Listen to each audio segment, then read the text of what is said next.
పిల్లలు చిన్న పిల్లలు కాబట్టి ఏమనుకున్నామంటే ఒక 5 లక్షల రూపాయలు పార్టీ నుంచి మీకు అది ఇచ్చి ధైర్యం చెప్పి న్యాయ పోరాటం కూడా చేద్దాము. రాజకీయంగా మీకు ఎవరు ఇబ్బంది పెట్టకుండా చూసుకుంటాము. హర్ష మేము అందరం కూడా ఉంటాము.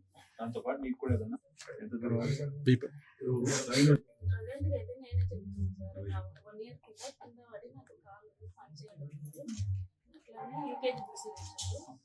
ఎవరెవరు ఉంటారు ఇలాంటి ఉద్యోగం అంటే మళ్ళీ యాడ్ చేయాలని నేను అనుకుంటున్నాను. మన ప్రత్యేక అయితే బాగుంది. నేను ఏదో వెతుకుతాను 2 నిమిషాలు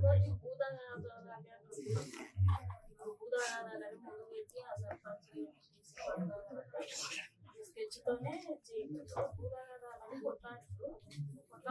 తర్వాత వాళ్ళు ఆల్రెడీ కంటిన్యూ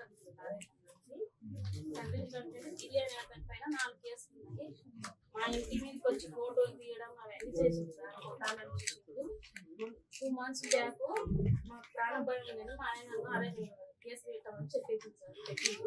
చెప్తే ఎస్ఐ ఉండి ఫోన్ చేసి సర్పంచ్ తెప్పిస్తే ఏం లేదు, వాళ్ళు చాలా మంచి మనుషులు గిరి నరేష్ కానీ వాళ్ళకి ఏం ప్రమాదమైనా నేను ఉంటాను ఇక సంతకం పెట్టింది సార్. ఈయననే కానీ సంతకం పెట్టకుంటే మేము మా జాగ్రత్తలో మేము ఉన్నాం సార్. చిన్న పెట్టిండు సంతకం పెట్టి జోలికి రాని వాళ్ళని పెట్టింది సార్. కేసు పెడితే మధ్యలో పెట్టి పిల్లలకు చూపెట్టచ్చు ధర్మం ఉంది. పిల్లలు ధైర్యం ఉండాలి. పిల్లలకు చూపెట్టు చెక్ ఉందా సార్? చెక్ ఒకటి ఇచ్చిన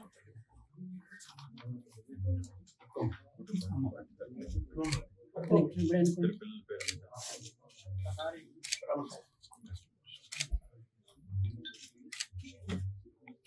ధైర్యంగా ఉంటుంది. నీ ఎంబడ మేము అందరం ఉంటాం. పెట్టుకుని దగ్గర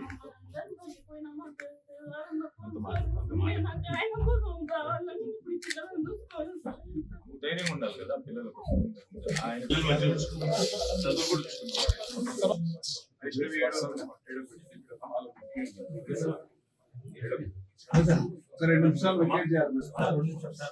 సోదరుడు గతంలో భారత వీర జవానుగా పనిచేసి ఈ గ్రామంలో ఇక్కడ ఉన్న పరిస్థితుల దృష్ట్యా కేసీఆర్ గారు తిరిగి ముఖ్యమంత్రి కావాలి, హర్షవర్ధన్ రెడ్డి గారు తిరిగి ఎమ్మెల్యే కావాలి అనే ఉద్దేశంతో మా కోసం మాతో పాటు పార్టీలో బీఆర్ఎస్ పార్టీ గెలుపు కోసం పనిచేసిన సోదరుడు మల్లేష్ గారు చాలా అహర్నిశలు శ్రమించి హర్షవర్ధన్ రెడ్డి గారి నాయకత్వాన్ని బలపరుస్తూ ఈ గ్రామంలో విస్తృతంగా పనిచేయడం జరిగింది.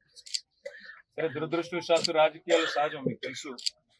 ఎన్నికలన్న తర్వాత ఒకరు గెలుస్తారు, ఒకరు ఓడతారు. దురదృష్టవశాత్తు ఇక్కడ బీఆర్ఎస్ పార్టీ ఓడిపోవడం, అదేవిధంగా రాష్ట్రంలో కూడా ప్రభుత్వాన్ని కోల్పోవడం జరిగిన విషయం కూడా మీకు తెలుసు. కానీ తెలంగాణలో ఎన్నడూ కూడా హింసాయుతమైన ఒక సంస్కృతి, ముఖ్యంగా ఎన్నికలకు సంబంధించి, ఎన్నికల ఫలితాలకు సంబంధించి ఎన్నడూ కూడా లేదు. కానీ ఈరోజు చాలా విచిత్రమైన పరిస్థితి. తెలంగాణ రాష్ట్రంలో మొదటిసారిగా కొల్లాపూర్ నియోజకవర్గంలో ఈరోజు ఇక్కడ మా సోదరుడు మల్లేష్ గారు ఈ రకంగా మర్డర్ జరిగింది. అది కూడా రాజకీయ కక్షా కార్పణ్యాలతో జరిగింది అని తెలవగానే పెద్దలు కేసీఆర్ గారు కూడా తీవ్రంగా కలత చెందారు, బాధపడ్డారు. బాధపడి వారు మాకు చెప్పింది ఒకటే, సరే మీరు ఆ కుటుంబానికి ధైర్యం చెప్పండి, అండగా నిలబడండి, ఆ కుటుంబాన్ని ఆదుకోండి, వాళ్ళకి చిన్న పిల్లలు ఉన్నారు అనే మాట చెప్పారు. మేము ఈరోజు ఆ కుటుంబాన్ని పరామర్శించి పార్టీ తరఫున 2 చిన్న పిల్లల భవిష్యత్తు కోసం ఒక 5 లక్షల రూపాయలు వారికి పార్టీ తరఫున సాయం చేసి, అదే మాదిరిగా ఈరోజు రాష్ట్ర ప్రభుత్వాన్ని కూడా నేను కోరేది, ఇక్కడ ఉన్న మంత్రి గారిని కూడా నేను కోరేది, ఈ రకమైన సంస్కృతి మనకు మంచిది కాదు. ఎందుకంటే రాజకీయాల్లో గెలుపులు ఓటములు, ఒకరు గెలవచ్చు, ఒకరు ఓడొచ్చు. మీరు గతంలో మంత్రిగా ఉన్నారు, తర్వాత మాజీ మంత్రి అయ్యారు, ఈరోజు మళ్ళీ మంత్రి అయ్యారు. రేపటి రోజున మళ్ళీ హర్షవర్ధన్ రెడ్డి గారు కూడా తిరిగి మళ్ళీ తప్పకుండా మళ్ళీ పూర్వ కానీ ఈ రకమైన సంస్కృతి, ఈ రకమైన దాడులు, అదేదో ఆంబోతులు కొట్లాడుకుంటే మధ్యలో లేగదూడలు చనిపోయినట్టు కార్యకర్తల్ని ఇందులో సమిధలుగా చేసే ఏదైతే ఈ సంస్కృతి ఉందో ఇది మంచిది కాదు. నేను ఇక్కడ ఉండే మంత్రి గారికి, జూపల్లి కృష్ణారావు గారు కూడా చెప్తా ఉన్నా, కాంగ్రెస్ ప్రభుత్వానికి కూడా చెప్తా ఉన్నా, ఇది మంచిది కాదు. ఎందుకంటే తెలంగాణలో ఇది ఇదివరకు ఎన్నడూ లేదు. మేము కూడా గతంలో 10 ఏళ్ళు ప్రభుత్వంలో ఉన్నాం. మరి 10 ఏళ్లలో ఏ ఒక్క కాంగ్రెస్ కార్యకర్త మీద కానీ, కాంగ్రెస్ నాయకుడి మీద కానీ ఇట్లాంటి భౌతిక దాడులకు ఎన్నడూ కూడా మేము తెగబడలేదు, ఎన్నడూ కూడా ఇట్లాంటి సంస్కృతిని ప్రోత్సహించలేదు. ఆనాడు కూడా మేము ఇట్లాగే అనుకుంటే, మీరు అనుకున్నట్టే మేము కూడా అనుకుంటే, ఈ ఫ్యాక్షన్ సంస్కృతిని పెంచాలనుకుంటే ఈ రకమైన పరిస్థితి ఉండేది కాదు. కానీ నేను విజ్ఞప్తి చేసేది పోలీస్ యంత్రాంగానికి కూడా, ప్రభుత్వంలో ఎవరున్నా ఆ కుటుంబానికి న్యాయం జరగాలి. ఎందుకంటే జరిగింది ఒక హత్యకు ఎవరు పాల్పడ్డా, ఏ కారణం చేత పాల్పడ్డా అన్ని కూడా వెలుగులోకి రావాలి. ఇందులో భూ పంచాయతీ అని అది ఇదని చెప్పి దీన్ని కొంత డైవర్ట్ చేసే ప్రయత్నం కూడా చేస్తా ఉన్నారు. ఇది మంచిది కాదు. నేను కాల్ డేటా రికార్డ్స్ బయట పెట్టాలని డిమాండ్ చేస్తా ఉన్నా. అదేవిధంగా ఇక్కడ ఏం జరిగింది అనే విషయంలో డీజీపీ గారు, ఈ జిల్లా ఎస్పీ గారు కూడా అవసరమైతే ప్రత్యక్షంగా విచారణ జరిపించి మరి వాస్తవాలు చెప్పాలి, ప్రజలకు తెలియజెప్పాలని చెప్పి కూడా డిమాండ్ చేస్తూ, ఆ కుటుంబానికి సంపూర్ణంగా మేము అండగా ఉంటాం. న్యాయం జరిగే వరకు వారితో ఉంటాం. ఆ కుటుంబంలో ఉండే చిన్నపిల్లలు కూడా ఇద్దరు ఉన్నారు, వారికి కూడా అండగా నిలబడతాం. అమ్మాయి కూడా మరి మల్లేష్ గారి శ్రీమతి, అమ్మాయి కూడా బాగా చదువుకున్న అమ్మాయి, MSW చదివింది.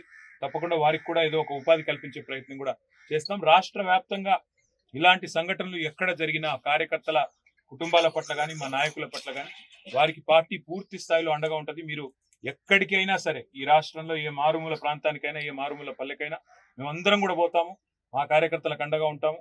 చివరి దాకా కూడా ఇదే స్ఫూర్తిని ప్రదర్శిస్తూ ఈ ప్రభుత్వం మీద, కాంగ్రెస్ పార్టీ మీద కూడా పోరాటాన్ని కొనసాగిస్తాం. మా కార్యకర్తల కుటుంబాలను కాపాడుకుంటామని చెప్పి కూడా తెలియజేస్తూ, మీడియా కూడా దయచేసి మీడియాకు కూడా నేను విజ్ఞప్తి చేస్తా ఉన్నా. మీడియాకు కూడా ఏ ఎజెండా లేకుండా, ఏ పక్షపాతం లేకుండా అన్ని విషయాలు కూడా ప్రజలకు చెప్పండి, జరిగిన వాస్తవాలు చెప్పండి. ఇట్లాంటి హత్యా రాజకీయాలు దయచేసి అందరం కూడా ఖండించాలి. ప్రజాస్వామ్యంలో ఈ సంస్కృతి మంచిది కాదు.